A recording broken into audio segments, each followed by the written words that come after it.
Hello good morning दोस्तों, welcome back to new good way. आज है दोस्तों 20 नवंबर 2021 और 20 नवंबर 2021 के जो भी डेली करंट अफेयर के क्वेश्चन बनते हैं उन्हें हम आज डिटेल से डिस्कस करेंगे। आज 20 नवंबर है, तो 20 नवंबर को कौन सा दिवस मनाया जाता है? तो 20 नवंबर को दोस्तों विश्व बाल दिवस के रूप में मनाया जाता है। विश्व बाल दिवस, यह दिवस है वह अंतर्राष्ट्रीय एकजुटता है उसको बढ़ावा देने और दुनिया भर में जो बच्चों में जागरूकता और बच्चों का जो कल्याण है उसमें सुधार करने के लिए मनाया जाता है। जो 20 नवंबर एक महत्वपूर्ण तारीख भी है। इसी दिन सन 1959 में जो संयुक्त राष्ट्र महासभा है इसने बाल अधिकारों को अपनाने की घोषणा भी की थी। और विश्व जो बाल दिवस को पहली बार है वह सन 1954 में जो सार्वभौमिक बाल दिवस के रूप में मनाया गया था और प्रत्येक वर्ष 20 नवंबर को यह मनाया जाता है। और यह है सन 1989 वह पहली तारीख है जब संयुक्त राष्ट्र महासभा ने बाल अधिकारों का कन्वेंशन को अपनाया था। तो चलिए दोस्तों स्टार्ट करते हैं क्वेश्चन नंबर 1 से। अगर आज का वीडियो आपको अच्छा लगे तो चैनल को सब्सक्राइब और इसका बेल आइकन वो जरूर प्रेस करें ताकि डेली के जो वीडियो अपलोड कर रहा हूँ उनका नोटिफिकेशन है वो आपको मिलता रहे। तो स्टार्ट करते हैं क्वेश्चन नंबर 1 से। क्वेश्चन नंबर 1 है कि केंद्र सरकार ने किन कानूनों को वापस लेने की घोषणा है वो की है? तो आंसर है दोस्तों ये तीनों कृषि कानूनों को वापस लेने की घोषणा की गई है केंद्र सरकार के द्वारा। जो किसान संगठन है वो नए कानून के लागू होते ही कृषि क्षेत्र भी उन्होंने आरोप लगा रहे थे वो कि जो कृषि क्षेत्र है उसमें पंजीपति या जो कॉरपोरेट घराने हैं उनके हाथों में चला जाएगा जिससे किसानों को नुकसान होगा। और नए बिल के मुताबिक जो सरकार है वह आवश्यक वस्तुओं की जो सप्लाई है उस पर अति असाधारण परिस्थिति में ही नियंत्रण करती है। और ये 3 नियम कौन कौन से थे कानून? तो एक तो था आवश्यक वस्तु संशोधन कानून, आवश्यक वस्तु कानून 2020। और दूसरा था दोस्तों कृषि उत्पादन व्यापार और वाणिज्य कानून 2020। और 3 नंबर का कानून था कृषक कीमत आश्वासन और कृषि सेवा कानून 2020। यह तीनों कानूनों को वापस लेने की घोषणा वो केंद्र सरकार के द्वारा की गई है। इस पर किसानों के द्वारा काफी विरोध किया गया था और उन्हीं विरोध करने के बाद सरकार ने ऐलान किया कि यह कानून है वह वापस ले जाएंगे। क्योंकि जो इन तीनों कानूनों के विरोध में कई राज्य के जो किसान है वो पिछले 1 साल से दिल्ली की जो सीमा है वहां पर डटे हुए हैं और लोकसभा में अभी ये पास हुए तीनों कृषि कानून है उनको लेकर विवाद चल रहा था जिनको लेकर अभी ये वापस लेने की घोषणा वो केंद्र सरकार के द्वारा की गई है। नेक्स्ट क्वेश्चन है क्वेश्चन नंबर 2। किस संस्थान ने स्वावलंबन चैलेंज फंड है उसको लॉन्च किया है? तो आंसर है दोस्तों सिडबी के द्वारा लॉन्च किया गया है। जो सिडबी है भारतीय लघु उद्योग विकास बैंक सिडबी, इसने स्वावलंबन चैलेंज फंड है SCF इसकी जो दूसरी विंडो उसको लॉन्च किया। और इस फंड की थीम है वह हरित भारत। और इस फंड का जो फोकस है वह हरित और स्वच्छ जलवायु परिवर्तन को संबोधित करने वाली एक नवीन परियोजनाओं पर आधारित है। अब सिडबी है तो सिडबी की फुल फॉर्म क्या है? तो वो है भारतीय लघु उद्योग विकास बैंक। भारतीय लघु उद्योग विकास बैंक है वो इसकी फुल फॉर्म है। अब सिडबी की स्थापना कब हुई?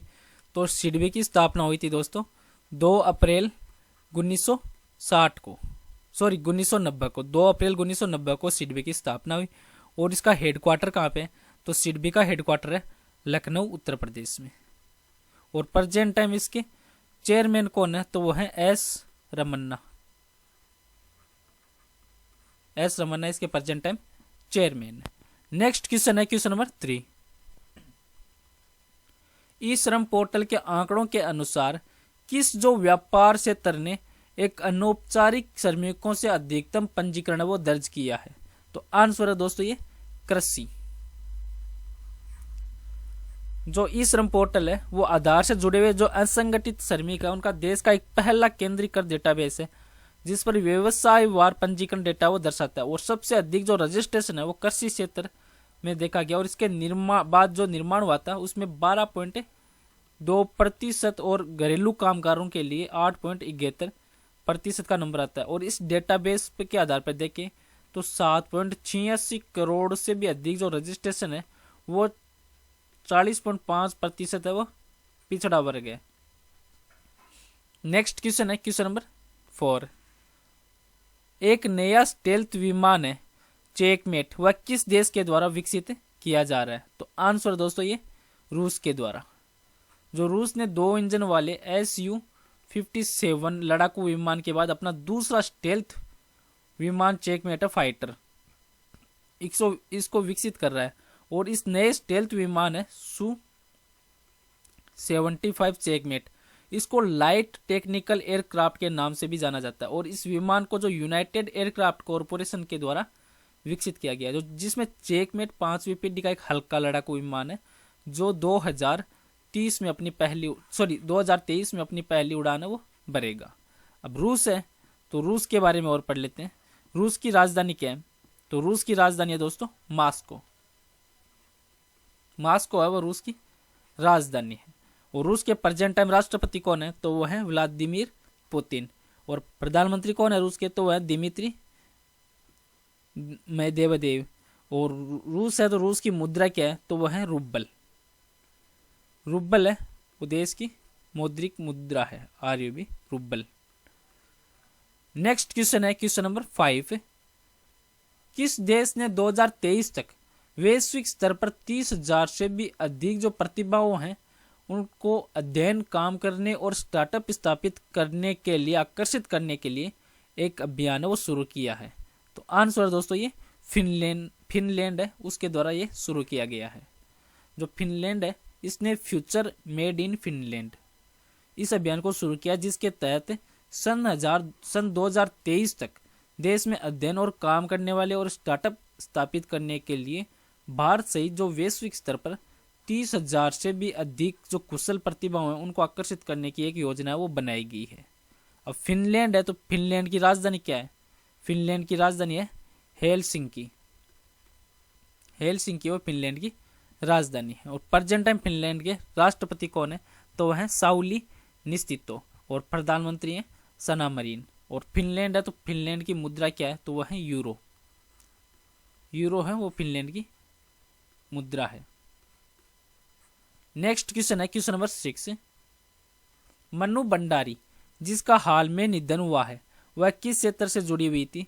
तो आंसर दोस्तों ये साहित्य क्षेत्र से जुड़ी थी मन्नू भंडारी।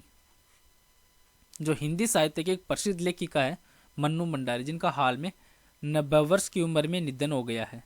और वह महाभोज, मन्नू भंडारी है वो महाभोज और आपका जो बंटी, आपका बंटी है जैसी उत्कृष्ट रचनाओं की लेखिका भी है। महाभोज और आपकी बंटी, इसमें उनकी जो सबसे प्रसिद्ध कृतियों में ये है, जिसे ये सच है, 1 इंच मुस्कान, और बच्चों के लिए कहानियां जैसे आंखों देखा झूठ, असमानता, कलावा, वो इनकी जो लेखनियां है उसमें ये शामिल है। नेक्स्ट क्वेश्चन है क्वेश्चन नंबर 7 है। अभिनेत्री हेमा मालिनी और संगीतकार प्रसून जोशी है, इनको किस अवार्ड से सम्मानित वो किया गया है? तो आंसर है दोस्तों ये Indian film personality of the year से सम्मानित किया गया है। जो केंद्रीय सूचना और प्रसारण मंत्रालय, इन्होंने international film festival of India है जिस अवार्ड की घोषणा की है। और इस फेस्टिवल में इंडियन जो film personality of the year award है वो हेमा मालिनी और प्रसून जोशी है, इनको दिया जाएगा। और जो सत्यजीत रे लाइफ टाइम अचीवमेंट अवार्ड है वो अमेरिकन फिल्म है मेकन मार्टिन और हंगेरियन फिल्म मेकर स्टीफन सिजाओ को भी दिया जाएगा। नेक्स्ट क्वेश्चन है क्वेश्चन नंबर 8। बैडमिंटन विश्व महासंघ ने किसे लाइफ टाइम अचीवमेंट पुरस्कार से सम्मानित किया गया है? तो आंसर दोस्तों ये प्रकाश पादुकोण को। जो भारतीय बैडमिंटन संघ है इसने पुरस्कार के लिए उनका नाम भेजा प्रकाश पादुकोण का। ये दुनिया के पूर्व नंबर 1 खिलाड़ी और विश्व चैंपियनशिप में पदक जीतने वाले भारतीय प्रकाश पादुकोण है, उनको 2018 में जो BAI है उसका लाइफ अचीवमेंट पुरस्कार भी दिया गया था। नेक्स्ट क्वेश्चन है क्वेश्चन नंबर 9। सोनिया गांधी ने पार्टी में जुड़े अनुशासन से जुड़े मामलों के लिए गठित अनुशासनात्मक समिति का जिम्मा वो किसको सौंपा है? तो ये जो कांग्रेस के वरिष्ठ नेता और पूर्व रक्षा मंत्री हैं, पूर्व केंद्रीय मंत्री रक्षा मंत्री AK एंटनी, इनको ये जिम्मेदारी है वो सौंपी गई है। नेक्स्ट क्वेश्चन है क्वेश्चन नंबर 10। पहला राष्ट्रीय योगासन चैंपियनशिप 2021 का आयोजन है वो कहाँ हुआ है? तो आंसर दोस्तों ये भुवनेश्वर में किया गया है। जो पहला योगासन चैंपियनशिप 2021 का आयोजन भुवनेश्वर में आयोजित हुआ है। अब भुवनेश्वर है तो भुवनेश्वर कौन सा राज्य में आता है?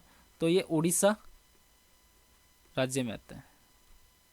और भुवनेश्वर है तो भुवनेश्वर में काफी फेमस चीजें हैं, जैसे राजा रानी मंदिर है भुवनेश्वर में, लिंगराज मंदिर समूह है भुवनेश्वर में, एक हीरापुर है, जो हीरापुर है वो भुवनेश्वर से लगभग 15 किलोमीटर दूर एक गांव है, जहां पर भारत की सबसे छोटी जो योगिनी मंदिर 64 योगिनी है वो वहां पर स्थित है। जिसमें इस खास बात यह है कि इस मंदिर का जो निर्माण हुआ 9वीं शताब्दी में हुआ था, 9वीं शताब्दी में। और भुवनेश्वर में उदयगिरी और खंडगिरी है। ये उदयगिरी और खंडगिरी है वो पहाड़ियों है जहां पर अनेक पत्थरों से काटकर गुफाएं बनाई गई है। लास्ट क्वेश्चन है जिसका आंसर को आपको कमेंट बॉक्स में लिखना है कि केंद्र सरकार ने 5 राज्यों से सर्वाधिक जो पिछड़े 44 जिले हैं उनमें ई-गवर्नेंस का लाभ देने के लिए कितने करोड़ रुपए की योजना को मंजूरी दी है? तो आंसर आपको कमेंट बॉक्स में लिखना है। और पीछे के वीडियो में भी हमने क्वेश्चन डिस्कस किया था, उसका आंसर आपने क्या लिखा था? लास्ट वीडियो का जो क्वेश्चन था वो था कि केंद्र सरकार ने प्रवर्तन निदेशालय या ईडी का जो निदेशक है उसमें संजय कुमार मिश्रा का कार्यकाल वह कितने साल के लिए बढ़ा दिया है? तो आंसर था दोस्तों 1 साल के लिए।